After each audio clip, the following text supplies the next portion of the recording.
Así que, mi querido Alberto, pues le vamos dando la entrada a nuestro querido colega y amigo Jorge Luis Sierra Guzmán, especialista en Fuerzas Armadas y Seguridad Nacional. Jorge Luis, buenos días, bienvenido. Hola, ¿qué tal? Muy buenos días. Hola Jorge Luis, bienvenido, gracias de nuevo aquí. Qué gusto verte. Gracias, igualmente. Sí, te vamos a pedir también ahí, Cristian, que vamos a necesitar que se pueda compartir la pantalla para que Jorge Luis nos pueda presentar también parte del material que tiene para nosotros, para usted, para la audiencia. Y Jorge Luis Sierra Guzmán, pues es un tema del que no se ha hablado. Me comentabas que tal vez en algún medio un pedacito ahí al final de una nota, pero que nosotros incluso que llevamos pues 3 años dándole un seguimiento a lo que sucede en Tamaulipas, pues son datos que a veces a uno se le escapan, pero a alguien como Jorge Luis Sierra Guzmán no. Y tiene que ver ahí con pues detonaciones que hay de pronto en esta región fronteriza de México con los Estados Unidos y que conocemos como la ribereña en Tamaulipas, y es el uso de artefactos explosivos, Jorge Luis Sierra Guzmán. Sí, claro que sí. Que ha sido muy importante la información que ustedes han presentado porque de alguna manera refleja cuál es la gravedad de la situación que está viviendo el norte del país. Y en ese sentido yo simplemente quisiera hacer un apunte de observación de las circunstancias que se desarrollan en esa parte de la frontera. En el acontecimiento que tú señalas, ya van en las últimas 2 semanas 2 incidentes donde vehículos que tienen personas circulados por personas son hallados por las fuerzas de la policía, por el ejército, con un grado de calcinación o de calcinamiento, y entonces aparecen ahí los vehículos destruidos. Sin embargo, en notas informativas que han venido publicando el corresponsal de AP en Tamaulipas, que me parece muy, digamos, de pronto como una cobertura muy precisa de los hechos, ha venido señalando la posibilidad de que los vehículos no hayan sido incendiados, digamos, de manera externa, arrojándoles algún explosivo, o que hayan sido incendiados en medio de un intercambio de fuego, sino que fueron incendiados a partir de que ellos atravesaron una zona donde había explosivos enterrados en el camino, que digamos en términos de lo que son los conflictos armados se conocen como minas. Y eso, si eso se confirma, podría ser la posibilidad muy grande. No sé si me escuchan. Sí, sí, sí. Ok, podría ser una posibilidad muy grande y grave, además, de que una parte del territorio de Tamaulipas esté minado.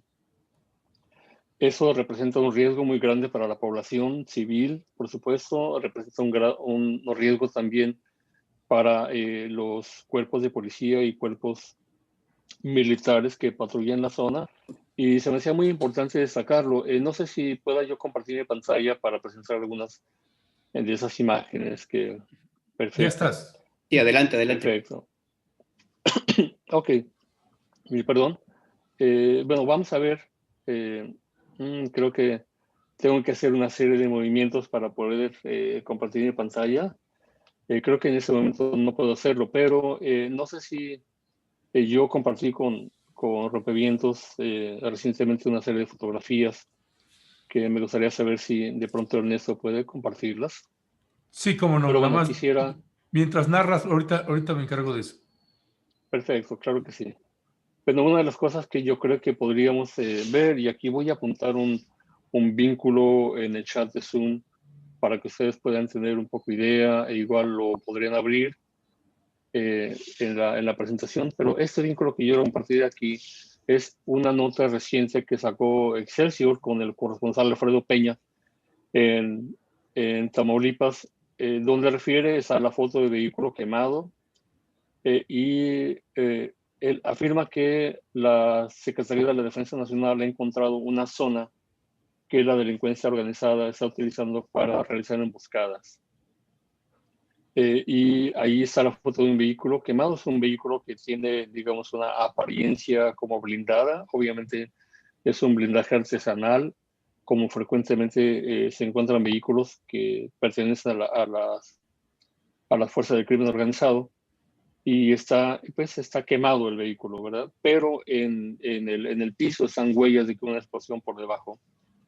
Y eso da lugar, y según fuentes que maneja el corresponsal, dan lugar a poner una pequeña, digamos, observación de la posibilidad de que haya un explosivo sembrado en el camino que permita realizar esas cascadas.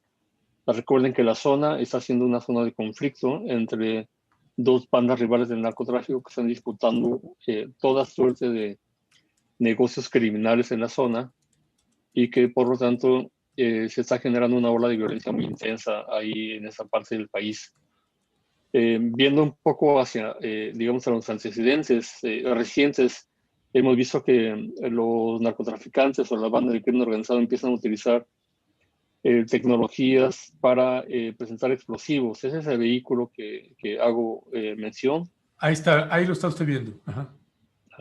En el vehículo obviamente tiene huellas de disparos. Es un vehículo que se utiliza para enfrentamientos con las Fuerzas Armadas. Y ese vehículo está en la parte de abajo, hay huellas de que fue utilizado un explosivo. Recientemente... Perdón, ahí, Jorge Luis. Leonardo, ¿podrías hacer un acercamiento a esa fotografía tratando de precisamente ponerla en la parte inferior del vehículo para que la gente pueda apreciar los señalamientos que hace Jorge Luis? Hay otras vehículos que compartí claro, muchísimas gracias, que compartí con Rompeviento y con Momentum, en donde se encuentra con un poco más de claridad cómo fue. Ahí están un poco las huellas de la detonación. No se aprecian habría que estar ahí, en ese lugar, en ese momento. Yo creo que eso fue una labor de los peritos. Pero bueno, esa información no ha trascendido de manera oficial, no se ha informado oficialmente. Pasamos a la siguiente imagen, por favor. Claro, sabemos que la delincuencia organizada ha utilizado varios instrumentos diversos para utilizar explosivos, ¿no? Recientemente, a finales del año pasado, fueron publicadas varias notas informativas sobre el uso de drones, de pequeños drones que se compran en las tiendas de tecnología, donde los grupos de narcotraficantes ponen bombas, ponen explosivos C4, y entonces los utilizan para atacar tanto a fuerzas oficiales como por fuerzas rivales de bandas contrarias que están disputando el terreno o las actividades de narcotráfico o de delincuencia organizada en la zona. Y yéndome más atrás, he estado viendo que hay una evidencia de un uso sistemático de explosivos por parte de grupos de la delincuencia organizada. El antecedente, digamos, como un poco más atrás, fue cuando se agravó el conflicto en Tamaulipas entre el Cartel del Golfo y los Zetas. Hubo un periodo en 2010 donde los enfrentamientos fueron casi diarios y múltiples en toda la franja fronteriza en esa zona.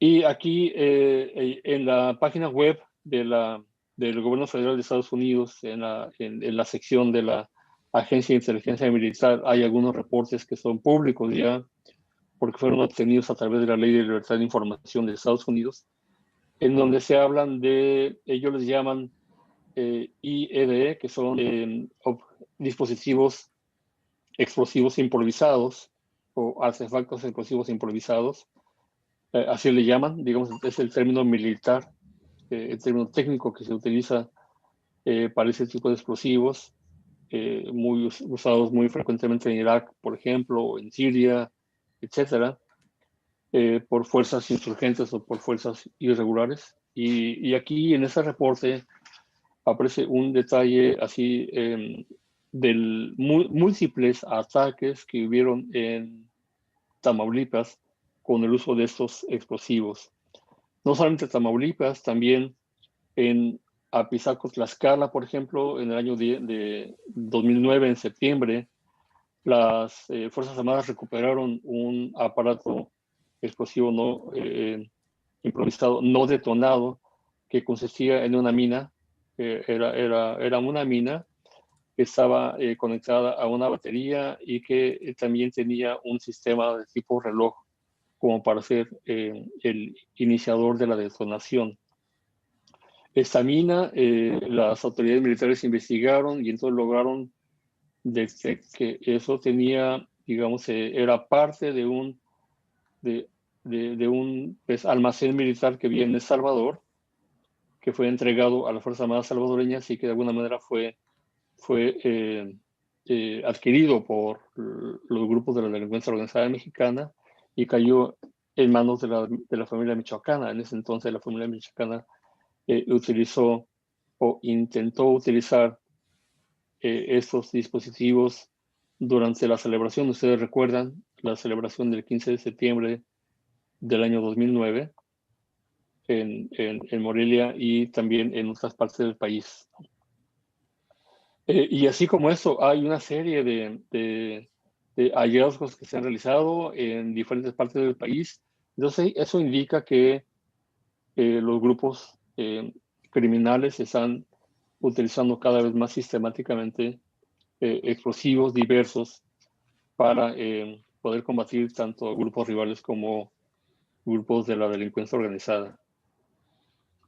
Me parece muy grave esto que estás planteando, Jorge Luis, porque no estamos hablando de cualquier cosa. El uso de estos explosivos, ya sean minas consideradas profesionales como armas de guerra o explosivos utilizados, te habla de una táctica distinta, una estrategia diferente de los grupos de delincuencia organizada, donde pareciera que están, no sé si cambiando su forma de operación y poniendo en riesgo también a la población, porque un explosivo de esa naturaleza sí le puede afectar a un vehículo de una banda rival, pero también a cualquier otro vehículo, inclusive personas, Jorge Luis. ¿Qué significa el hecho de que se esté recurriendo ya a este tipo de estrategias en un conflicto de esta naturaleza como el que se vive en Tamaulipas? ¿Cuál es la lectura hacia la peligrosidad de los grupos que están en disputa por el territorio, Jorge Luis? Cada vez están adoptando medidas más sofisticadas, están empleando tecnología, obviamente. Parte de eso es de alguna manera explicable a partir de que muchos de esos grupos fueron integrados, están siendo integrados por desertores del ejército mexicano o desertores del ejército de Guatemala o de El Salvador, y que ellos, con el conocimiento que ya tuvieron, con el entrenamiento militar que tuvieron, pues los emplean, pero ahora con fines delictivos, ¿no? Con fines criminales. Entonces, esa capacidad ha sido una capacidad que han adquirido los grupos criminales y desafortunadamente la están utilizando. Obviamente, digamos, un cuerpo de policía o una unidad militar, si va a utilizar algún explosivo, bueno, siempre hay protocolos de uso del explosivo, pero las fuerzas fuerzas criminales no tienen ningún protocolo, no tienen ningún reparo en afectar a la población civil, no tienen realmente ningún límite. Entonces la población civil sí se encuentra en un grave riesgo en una zona así, ¿no? Y permite hacer el paréntesis, yo creo que hay muchos periodistas que se atreven a ir a esas zonas, por supuesto, y que están visitando constantemente las zonas y que están en riesgo. Entonces, eso también implica la necesaria adopción de alguna estrategia o protocolos de seguridad que periodistas o que grupos de la sociedad civil puedan adoptar para transitar por esas zonas. Sí, y Jorge Luis Sierra, esta parte que estás documentando y esto de las minas, que sí nos parece más que alarmante, a lo mejor no sé cómo analizar esta parte, Jorge Luis, cómo la puedes entender, porque a la hora que tú haces este señalamiento ayer que platicábamos, pues nos pusimos también a revisar en la parte que nosotros tenemos documentada, pues son muchísimas relatos e historias, hechos, datos duros. Por ejemplo, en enero del 2019 también, pues hay otro elemento donde también aparecen 20 cuerpos, personas ejecutadas, 19 calcinadas, perdón, 17 calcinadas, y de ahí también 7 vehículos calcinados en Camargo. Precisamente también en octubre del año pasado, pues también había estos vehículos calcinados en el tramo 57, en este tramo que va de Nueva Ciudad Guerrero a Ciudad Miguel Alemán, pues también se alcanzan a ver estos vehículos calcinados, porque se dice fácil, de pronto a lo mejor uno ve la imagen y dice, bueno, pues quemaron ese vehículo, pero no está fácil precisamente incinerar en su totalidad vehículos o estos camiones blindados que se les conoció como los monstruos, y que además es una buena pregunta en dónde quedaron, porque fueron también confiscados muchísimos de esos vehículos, pero para poder incendiar uno de esos, pues es alarmante, Jorge Luis, a la hora que estás metiendo aquí este tema, que como bien señalas, lo manejó algún corresponsal de la agencia AP, que desde mi punto de vista, de las agencias más rigurosas en su calidad informativa, pues es un tema que habrá que pues cuestionarle también a la autoridad federal. Sí, por supuesto. Ahí es precisamente cuando uno piensa que en realidad las estrategias de lucha contra la delincuencia organizada han sido estrategias que no han tenido el éxito esperado, que no han tenido el resultado deseado. Por el contrario, el crimen organizado está haciéndose de más capacidades y lo confrontan con fuerzas armadas. Entonces, la estrategia de los grupos criminales es doble, es corromper a las Fuerzas Armadas o asumir armamentos parecidos a los de las Fuerzas Armadas, ¿no? Y creo que en la confrontación, pues sí, hay una diferencia muy grande entre el desempeño que puede tener un soldado profesional entrenado al desempeño que puede tener un delincuente sin entrenamiento. El riesgo está cuando los delincuentes logran corromper a un oficial o a un soldado y logran pasarlo a sus filas. Ahí está un riesgo muy grande. Entonces, creo que a final de cuentas, la estrategia debiera, como lo hablamos la semana pasada, contemplar otras medidas que no sean solamente las militares, porque hay elementos, por ejemplo, elementos de corrupción que tienen que ver con la capacidad que puedan tener las oficinas de control interno en las Fuerzas Armadas, las oficinas de control interno en la policía, en este caso la policía de Tamaulipas. Las estrategias que sirven para detectar la corrupción interna dentro del cuerpo de seguridad, que me parece que ahí debiera dedicarse parte de los sistemas de inteligencia a descubrir ese vínculo que hay entre grupos oficiales y grupos de la delincuencia organizada, porque ahí está en buena parte la razón de por qué funcionan esos grupos con impunidad. Y por otra parte, creo que también el hecho de que la población civil está a merced de los grupos criminales y eso sí necesita varias medidas, no solamente la medida de seguridad, sino también medidas en el sentido de que las zonas que están ahí pues sean zonas desarrolladas, sean zonas con escuelas, sean zonas con trabajos. Ustedes que han recorrido frecuentemente la frontera se van a dar cuenta que en algunas partes de la zona fronteriza simplemente no hay industria, no hay comercio, y lo único que queda ahí para la gente es trabajar para la delincuencia, porque no hay presencia ni siquiera de negocios, no hay nada. Entonces ahí normalmente son zonas donde no hay una presencia del Estado suficiente como para poder controlar o para poder, digamos, cambiar la vida de esas comunidades, ¿no? Y la zona, lo conocida como la frontera chica, es una zona de esas características, ¿no? Una zona prácticamente abandonada, patrullada de manera eh, regular, pero esporádica al mismo tiempo, es decir, no hay tampoco posibilidad de mantener una presencia constante en la zona. Y entonces es un punto en donde se están cometiendo frecuentemente ese tipo de situaciones.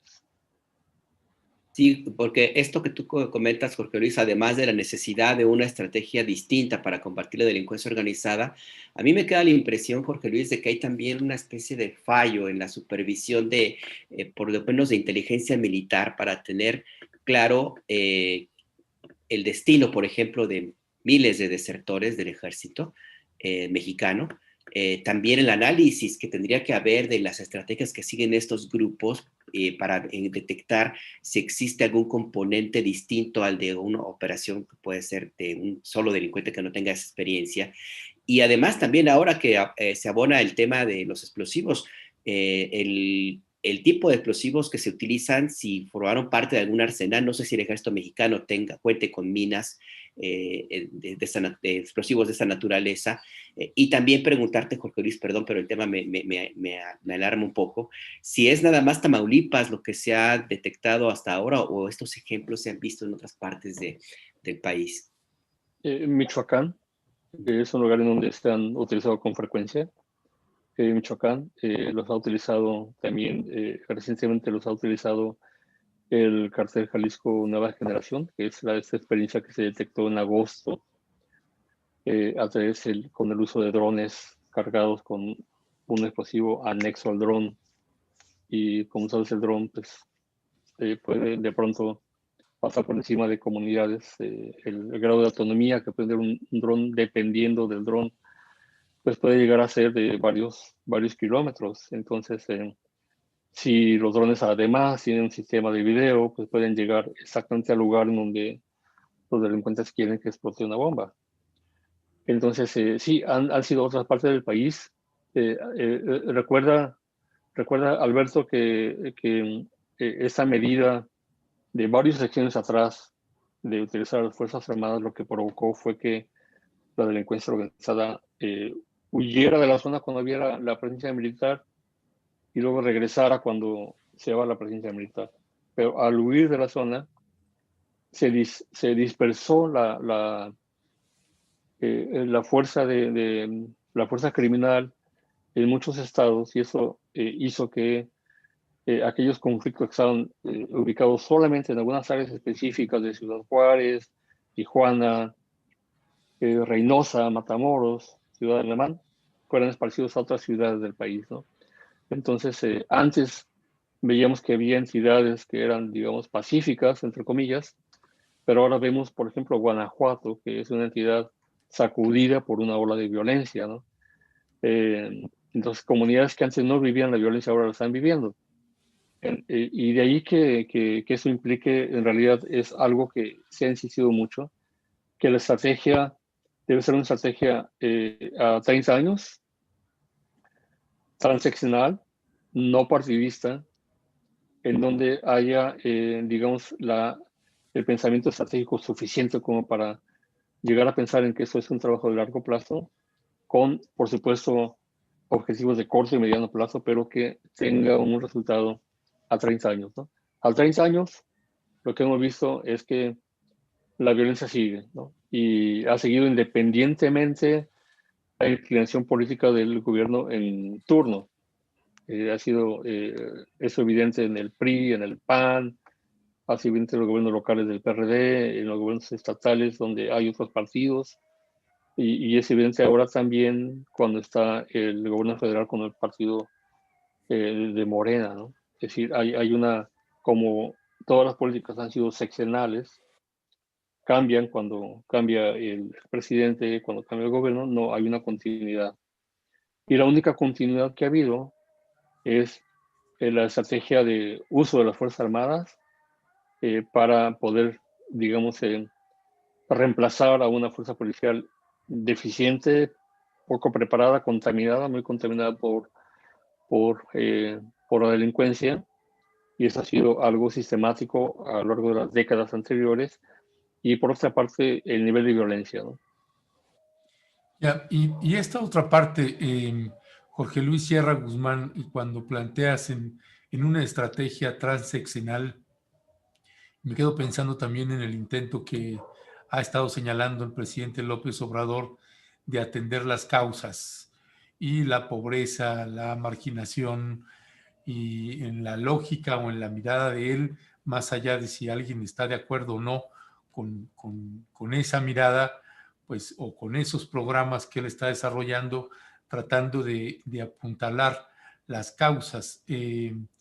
Pero me parece que en comparación con los recursos con los que cuenta pues los cárteles que operan en esa región, en la ribereña, literalmente en toda la ribereña, desde Nuevo Laredo hasta Matamoros, pues los recursos son infinitamente mucho mayores, más poderosos, además de estar estrechamente armados, fuertemente armados.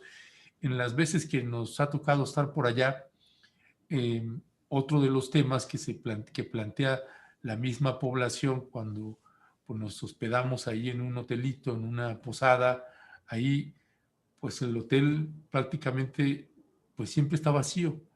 Soy el único, habemos 2 o 3 personas ahí y nos dice los dueños, es que aquí la economía está muerta la economía aquí. Y haciendo recorridos, hay una colonia, por ejemplo, ahí en Ciudad Miguel Alemán, una colonia muy, muy pequeñita, pues con casas que pues parecieran de bosques de las lomas, y que la propia población dice, pues aquí es cómo está el lavado de dinero, que ese es el otro gran tema, cómo está el lavado de dinero y estas familias aquí, quién sabe quiénes son y cómo es que tienen estos recursos estando en un poblado como en Ciudad Miguel Alemán, con una precariedad tremenda. Claro, y yo estoy de acuerdo con incluir el tema social en un plan de seguridad, porque como lo hablamos la semana pasada, resolver los problemas de seguridad nacional implica utilizar los múltiples elementos del poder nacional, y el poder nacional involucra elementos políticos, elementos sociales, elementos económicos y elementos de seguridad. Entonces, no hay un plan que pueda ser instrumentado de manera exitosa si no combina de manera adecuada y balanceada todos esos elementos. Entonces, el elemento esencial es importante. Y así como tú lo señalas, yo, claro que he visto eso, he visto comunidades que están cercanas al Río Bravo, en donde la única presencia que hay ahí es la presencia criminal. Son zonas muchas veces ocupadas por invasores.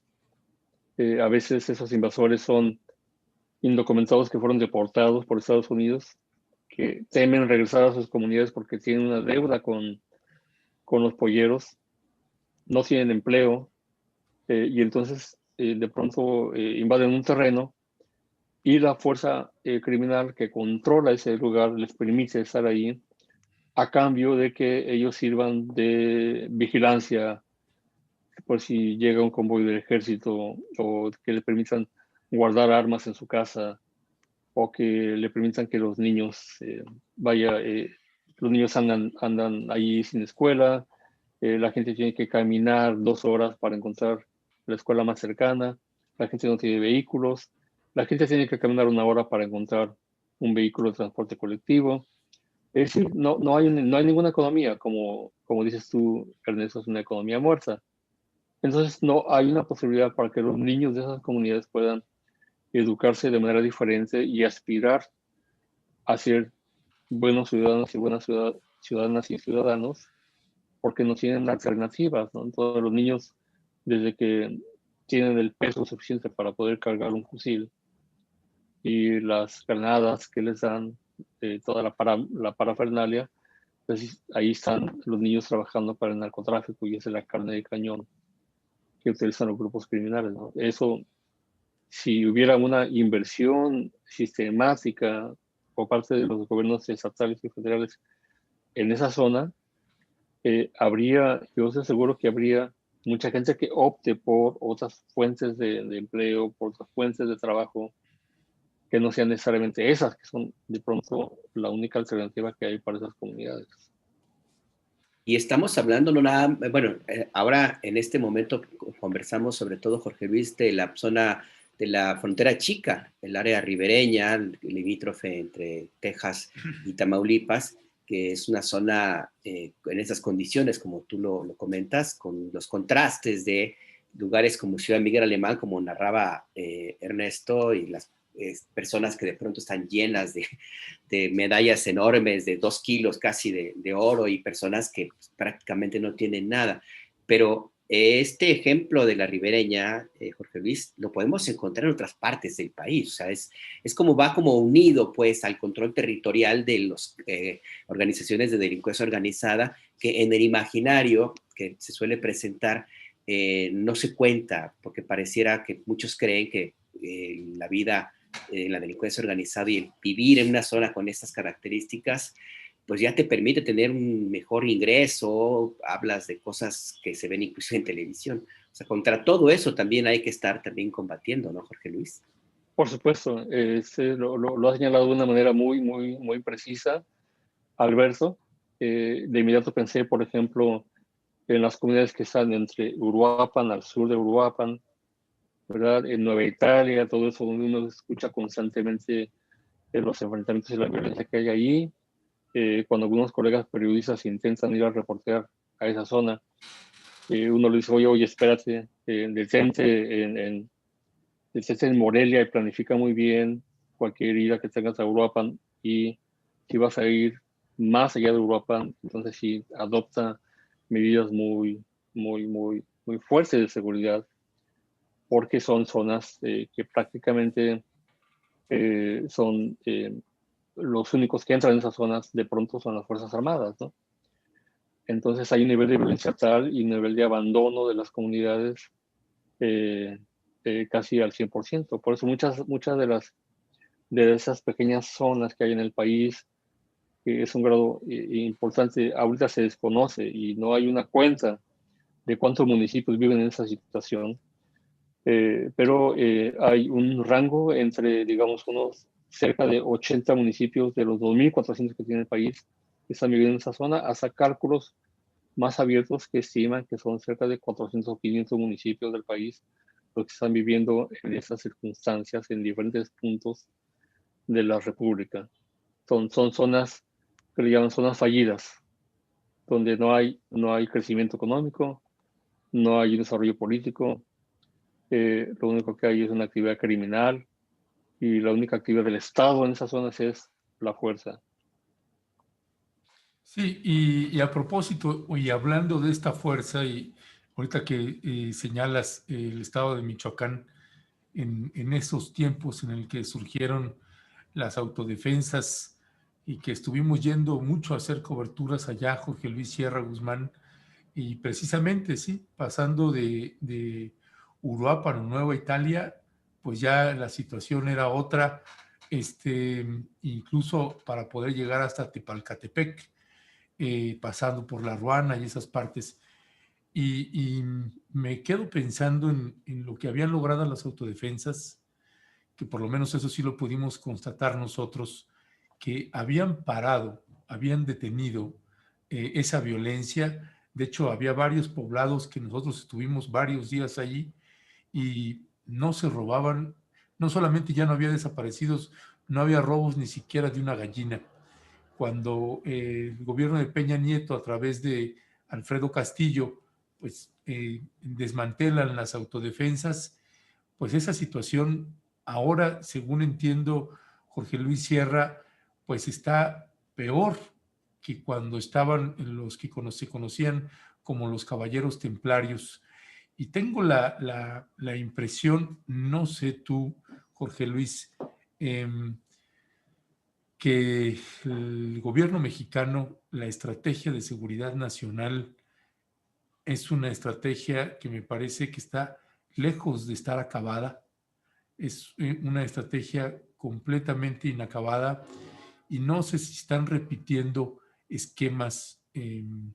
No me refiero en términos de la confrontación de las instancias de seguridad nacional con los cárteles, pero no sé si están repitiendo el esquema que han tenido los otros gobiernos anteriores en que pues estos cuerpos que hay ahora de cárteles, de distintos cárteles, y regresando a Tamaulipas, pues es el estado que más células que tienen presencia que en cualquier otro estado de la República Mexicana. Y no sé si a la hora de tratar de estructurar, uno, la conformación de un cártel; dos, las células que empieza a tener ese cártel, y que esas células además están confrontadas entre sí de un mismo cártel.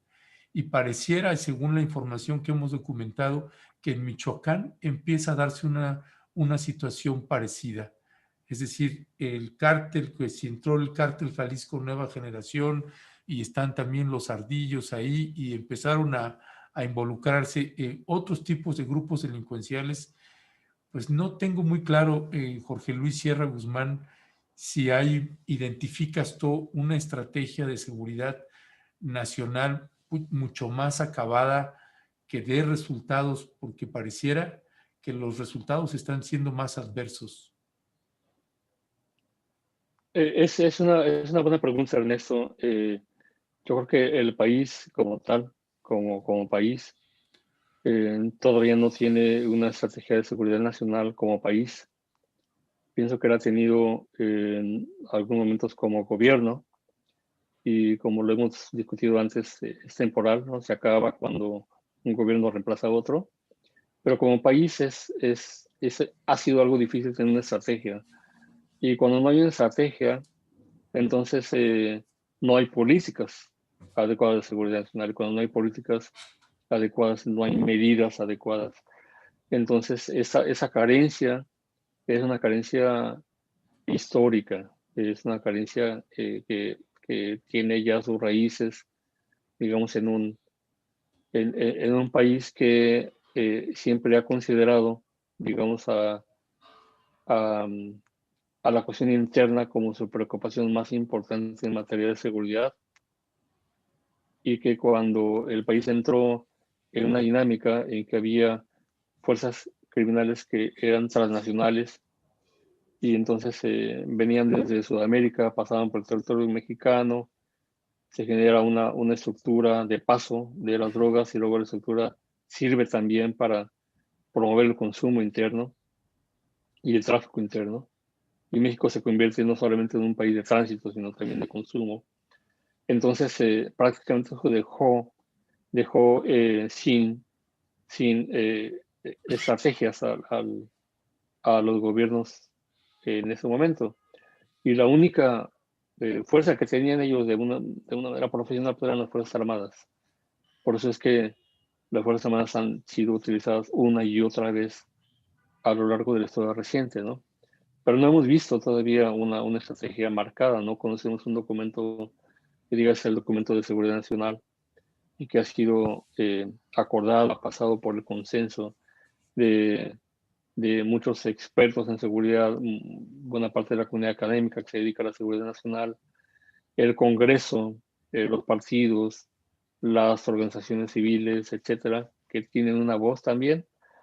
Cuando uno construye una estrategia de seguridad nacional, eso no implica a toda la nación, y la nación no solamente es el gobierno, es el Estado y es la sociedad, ¿no? Eso, todos conforman la nación. Entonces ahí tenemos que llegar a momentos que han vivido de pronto otros países que han hecho cambios muy grandes, que eso quizás sea tema de otras conversaciones, Ernesto, pero creo que sí ha hecho falta una estrategia así, lamentablemente.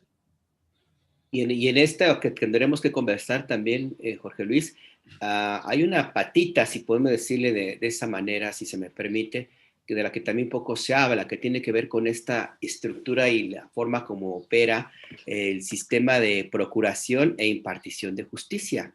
Porque una buena parte de las críticas que se han hecho en los últimos años se refiere a la persistente presentación de criminales que son detenidos y que por un proceso judicial mal llevado o por corrupción en muchos de los casos terminan de nuevo en las calles. Y también un sistema de reclusión que se ha llamado muchas veces, que en realidad son escuelas del crimen, y esa ausencia del Estado para un proceso efectivo de rehabilitación. O sea, es un conjunto también grande de experiencias como en otros países, como en Colombia, que es el primero que se viene a la mente, Jorge Luis. Hubo un proceso muy grande, una gran sacudida que incluyó también jueces, pero también políticos, diputados, legisladores y el mundo empresarial. No es nada más un tema que se quede en acciones militares o inclusive en programas sociales, sino que va más allá, ¿no, Jorge Luis? Sí, yo creo que, y me da mucho gusto que Momentum tenga ese pensamiento, porque yo creo que las aproximaciones al tema de la seguridad nacional muchas veces han sido aproximaciones que bien pueden venir, digamos, del gobierno, otras son parte de la academia, pero siempre es conveniente tener un punto de vista muy amplio, porque el tema es amplio, muy diverso y muy abierto. Y yo creo que aquí, como ustedes lo señalan, tener un enfoque multidimensional, una aproximación múltiple, es el mejor enfoque. Y qué bueno que lo están revisando así, qué bueno que sea la discusión en el Momentum, y creo que es benéfica, ¿no? Para el diálogo nacional, el diálogo que debe ocurrir en este país. Pues Jorge Luis Sierra Guzmán, sé que ya también te tienes que mover, te tienes que ir. Te agradecemos muchísimo. Ayer no pudimos tener el enlace, hoy nos pusimos al corriente con usted para que tuviera y escuchara a un especialista, un periodista especialista, créame, especialista en materia de seguridad nacional y Fuerzas Armadas. Siempre un gusto tenerte con nosotros, Jorge Luis Sierra Guzmán. Te mandamos un abrazo y muchas gracias. Igualmente. Mucha suerte, Jorge Luis. Gracias. Hasta luego. Gracias. Pues es un análisis y una valoración, un diagnóstico de Jorge Luis Sierra Guzmán, Alberto Nájar, que nos parece, de verdad, nos parece que es así como cuando uno tiene un buen libro que dice lectura obligada, pues oído obligado sería con Jorge Luis Sierra Guzmán aquí en Momentum, en esta alianza que tenemos Pie de Página y Rompeviento TV. Vale muchísimo la pena escuchar pues esta mirada tan aguda de Jorge Luis Sierra Guzmán, Alberto Nájar. Así es, porque si se dio usted cuenta, empezó con una revelación que me parece muy importante que no perderla de vista, este escalamiento de los grupos de delincuencia organizada en algunas partes del país para utilizar ahora sí ya tácticas de las más llamadas más crueles en cualquier guerra, como es el uso de explosivos. Es un tema y de minas, de eso estamos hablando. Pero al mismo tiempo, Jorge Luis también habló de las alternativas que se tienen que aplicar para que este tipo de situaciones no lleguen. Porque generalmente, como comentaba Jorge Luis, en otros espacios informativos la historia se quedaría nada más allí, en que aguas, hay minas, se están utilizando, hay campos minados, se pudiera llegar alguno podría llegar a pensar de esa naturaleza. Pero no, aquí en Momentum decimos esto sucede, ocurre porque se han aplicado estrategias equivocadas para combatir un fenómeno multidimensional, y la alternativa es justamente un tratamiento que incluya otros espacios fuera del uso de la fuerza, otra mirada ajena a la policíaca, y concentrarnos en lo que durante mucho tiempo se ha planteado como es la alternativa, que el combate a la desigualdad es uno de los elementos centrales para que también se erradique la delincuencia y la violencia en el país, Ernesto. Así es, Alberto Nájar, porque además, créame, me parece que un punto obligado de la autoridad mexicana, pues es rescatar a Tamaulipas, es decir, rescatar a los que ahí viven, a las que ahí viven, y que nos ha tocado constatar con certeza plena, absoluta, innegable y categóricamente con certeza plena, que muchos poblados, muchas familias viven en una condición de de vulnerabilidad extrema. Entonces, el tema que estamos colocando aquí es, tenemos claro que el gobierno del presidente Andrés Manuel López Obrador heredó un problema no menor. Recuerdo haber tenido alguna conversación con algún exfuncionario del gobierno de Enrique Peña Nieto y que decía que había trabajado en gobernación. Decía, en gobernación se considera Tamaulipas como un estado perdido. Ahí no hay nada que hacer. Esa era la postura del gobierno de Enrique Peña Nieto. López Obrador hereda lo que fue construyendo Felipe Calderón, un país de homicidios, un país de ejecuciones, de fosas clandestinas, que se incrementó en el gobierno de Enrique Peña Nieto, y ahora en estos primeros 2 años del gobierno de Andrés Manuel López Obrador, si heredó ese problema, lo que estamos colocando en la mesa es la estrategia de seguridad nacional vista en una dimensión mucho más amplia y mucho más profunda. ¿Cómo rescatar el gran desafío a la población tamaulipeca de la condición en la que están viviendo en varios puntos de la geografía? Porque si algo estamos hablando ahorita, por ejemplo, Alberto, hemos hablado solo de la ribereña, pero no hemos hablado de Ciudad Mante, por ejemplo, de Ciudad Victoria, de Tampico, Tamaulipas, de Altamira, de San Fernando. La situación que hay en la geografía tamaulipeca, pues no es menor. Y ahorita, pues de hecho, aprovechamos para mandarle un saludo, que ya lo vimos que ahí está muy activo en los comentarios, pues un querido seguidor nuestro de Rompeviento, de Momentum, y que tiene que ver con el Emilio Jaramillo, que le decimos que ya hizo famosa una frase, Alberto, que es bien pilas aquí en las calles de Laredo o de Nuevo Laredo, como dice, y sí, es esta condición de precariedad y que es un enorme desafío que tiene el gobierno de Andrés Manuel López Obrador. Y el desafío es que, si bien heredó un problema, está obligado a no mantener la misma visión de que Tamaulipas es un estado perdido, porque pareciera que bueno, como tú lo acabas de decir, te lo dijo un funcionario de Peña Nieto, y también desde los tiempos de Felipe Calderón, inclusive si vamos un poco más atrás, ahí la racha de malos gobernadores, de malos gobiernos tiene su tiempo, no está en balde que haya algunos exgobernadores procesados por vínculos con la delincuencia organizada y otros señalados por corrupción. Pero sí, lo que tiene que hacerse es quitarse esa idea de que no se puede hacer nada y hacer lo que sea necesario. Y eso, hacer lo que sea necesario, implica también, de alguna u otra forma, Ernesto, hacer entender a la autoridad local, que parece empeñada en mantenerse en un debate político muy a su altura, muy reducido a su círculo de intereses personales, de que este es un tema que va más allá de posicionamientos políticos o inclusive de intereses económicos o protección de grupos locales, cualquiera que sea el tema. Esto va directo al corazón y a la vida de millones de personas que viven en esa entidad y que no se merecen esto que algunos se empeñan en convertirlo en un destino.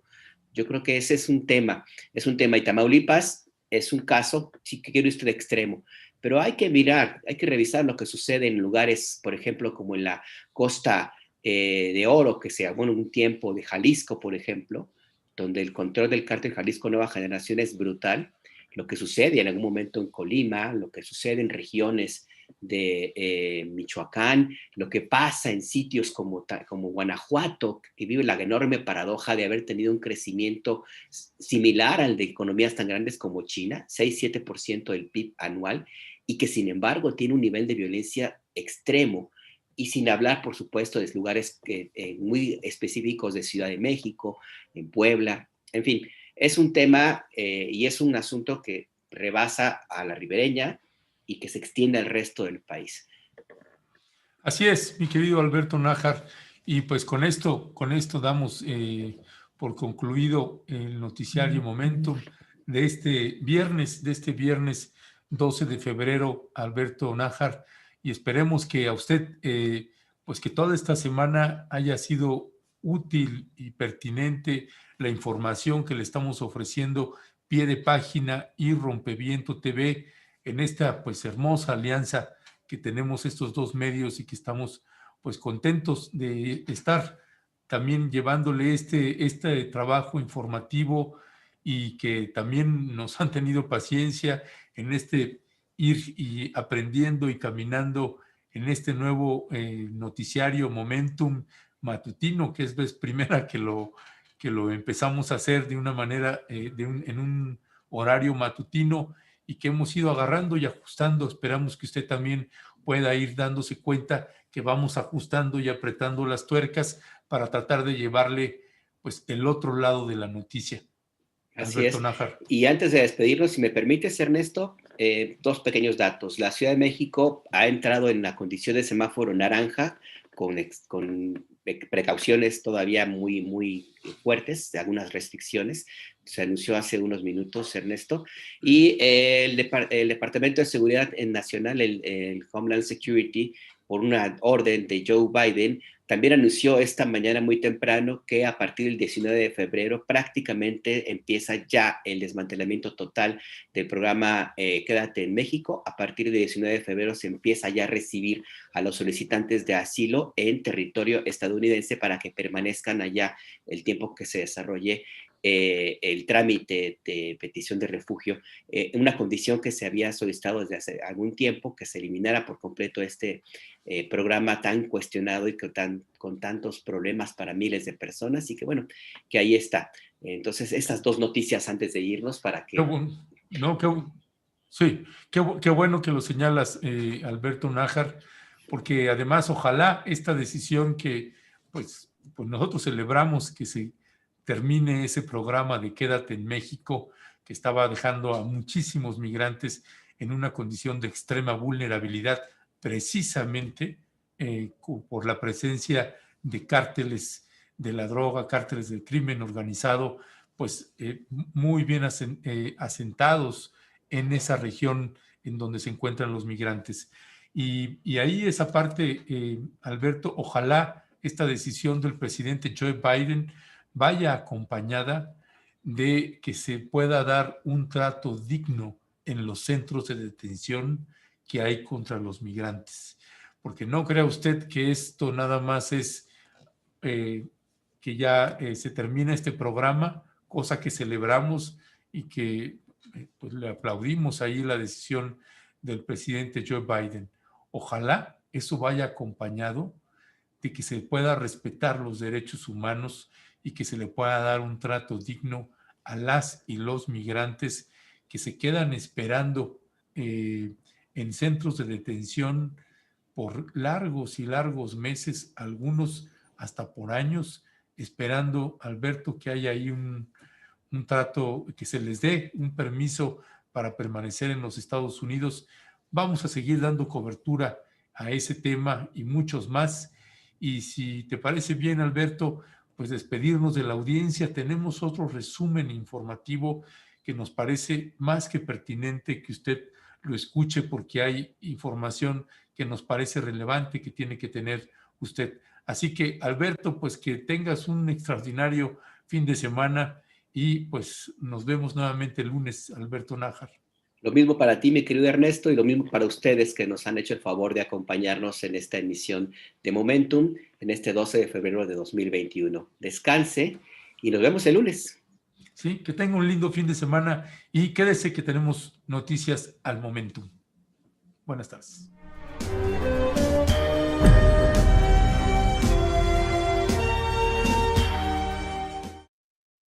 Noticias al Momentum.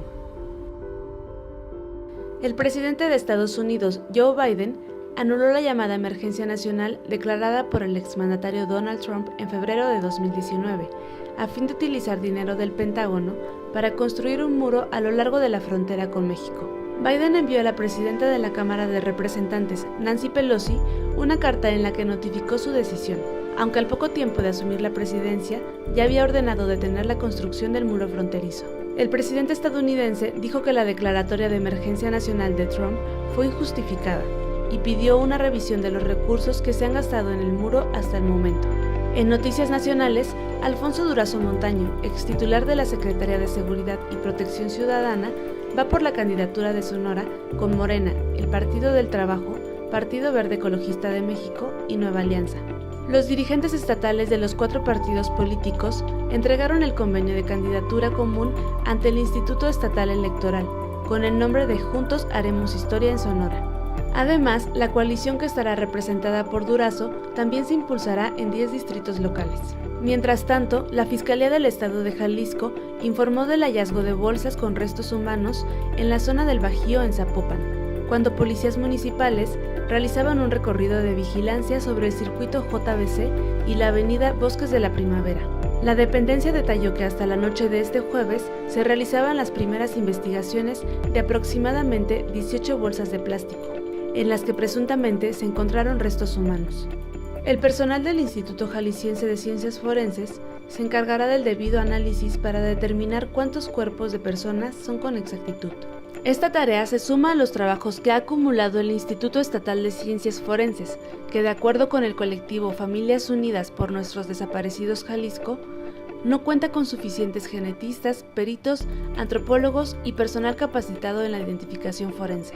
Desde el pasado 10 de febrero, el Fundej instaló un plantón frente a las instalaciones del instituto para exigir una respuesta inmediata y con la debida diligencia de las confrontas de las personas fallecidas sin identificar que se encuentran bajo el resguardo del servicio médico forense, así como llamar a que la Fiscalía Estatal entregue los cuerpos a sus familias.